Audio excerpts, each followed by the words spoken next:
یوسف علیہ السلام کو اللہ نے جب رسول اللہ صلی اللہ علیہ وسلم، بخاری شریف کی روایت ہے، رسول اللہ صلی اللہ علیہ وسلم جب معراج پہ گئے تو تیسرے آسمان پہ یوسف علیہ السلام سے ملاقات ہوئی. اس میں تیسرے آسمان پہ، یاد رکھنا، تیسرے آسمان پہ یوسف علیہ السلام سے ملاقات ہوئی.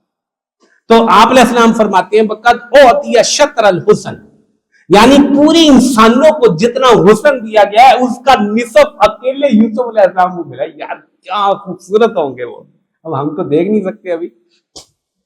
ایسے نہیں ہے، قرآن کہہ رہا ہے کہ جب یوسف علیہ السلام باہر نکلے نا تو وہ جو زلیخا نام باہر کوئی حدیث میں نہیں آتا، معلوم نہیں زلیخا یا کیا نام، تو اس کی جو سہیلیاں تھی نا وہ سب نے اپنی انگلیاں کاٹ ڈالی، چھریاں ہاتھ میں تھیں. اس نے نا نظام ایسا چلایا تھا، چھریاں نا اس نے دے کر نا جو بھی اس زمانے میں پھل ہوتا ہوگا، یہی پھل ہوتے ہیں، کوئی سنترا، کوئی سیب یا کوئی چیز دی ہوگی کاٹنے کے لیے.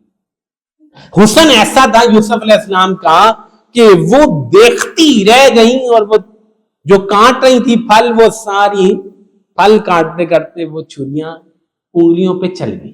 کیا حسن ہوگا یار، اللہ اکبر، کیا حسن ہوگا. بنانے والے نے دیا، اللہ جل جلالہ خود کتنے حسین ہے. تو اللہ تعالیٰ جس کو چاہے حسن میں بڑھا دے.